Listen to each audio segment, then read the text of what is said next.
And wherever I go, I will be there.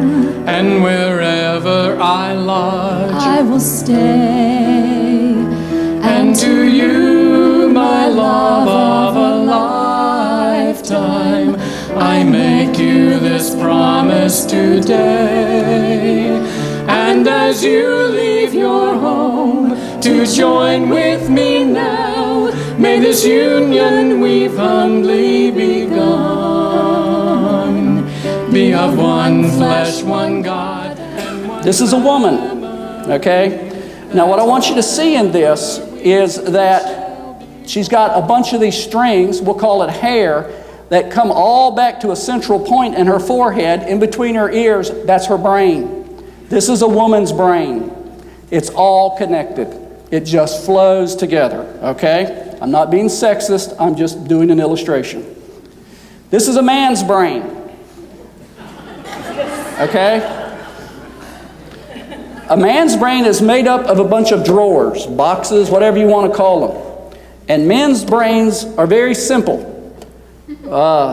If you want to talk to us about something, tell us what you want to talk to, we open that drawer.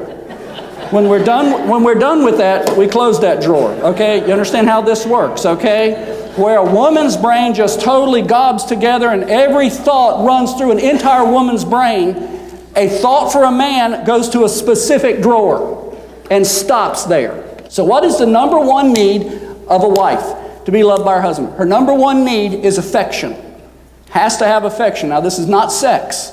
This is where men mess up real bad. They think the two are hooked together. No, they're not. No, they're not. In fact, if you try to show affection to a wife just so that you can get amorous with her or intimate, it blows the whole thing up. See, there is a tremendous tool that men have at their disposal. That's really, I'm not going to say magic because people get upset if you say magic in church. They say it's satanic. It's magic. It goes like this, okay? The power of touch between a man and a woman is awesome as it relates to the woman feeling energized and appreciated. So the ability to show affection is the greatest thing a woman needs because because this brain runs on overtime and all these strings are firing all the time, they have to have more support. What does affection look like? It doesn't come in a singular package. It can be a card, it can be a note, it can be a date, it can be whatever. It can be something that is going to positively affect. You can go in and maybe when she's not looking, do the dishes, maybe sweep the floor, do something that says, you're special to me. Women get their self-esteem and their self-worth from their husbands. So whenever you take the time to show affection to a wife and lift her up and encourage her, what you are doing is rebuilding, reestablishing her self-worth, her self-esteem. And let me let you know a secret. The better a wife feels about herself, the better she's going to treat you. That's the way it works. That's why he says it must be sacrificial like Christ. The minimum standard is the husband must love the wife as much as he loves himself. And by doing so, this thing just starts going nuts. And she can't wait to be nice to you. The second need is conversation. Conversation. Why? This is absolutely vital because all women think with their mouths wide open.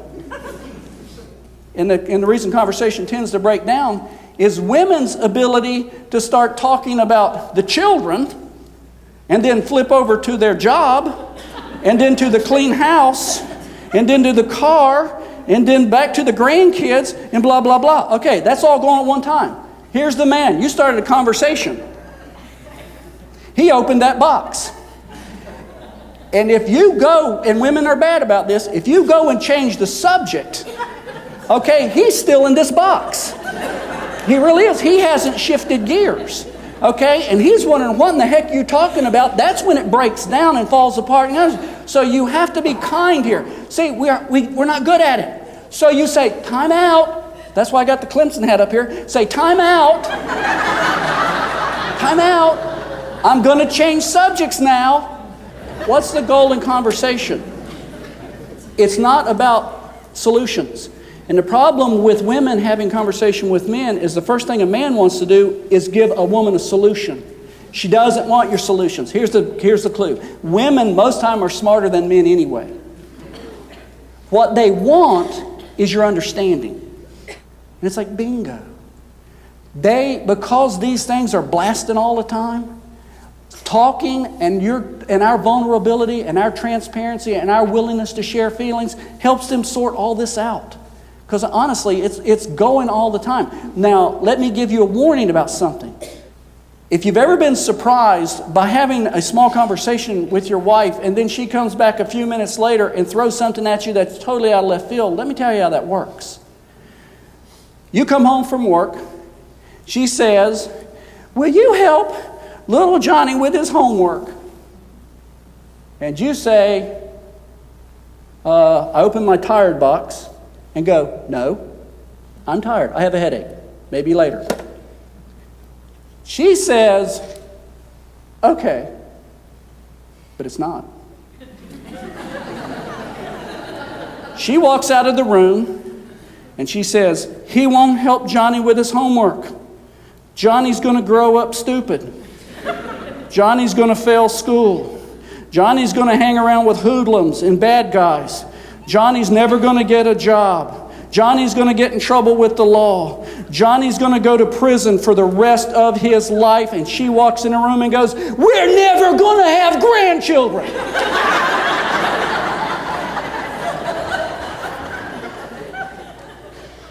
Can it be done? Yes. Can you be successful? Yes.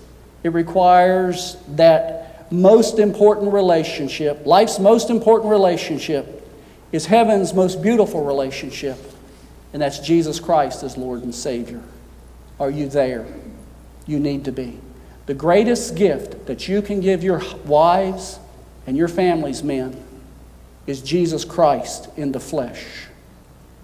May it be said that all of us in this room made that decision. Okay? And to you, my love of a lifetime, I pledge you a lifetime. I pledge you a lifetime. I pledge you a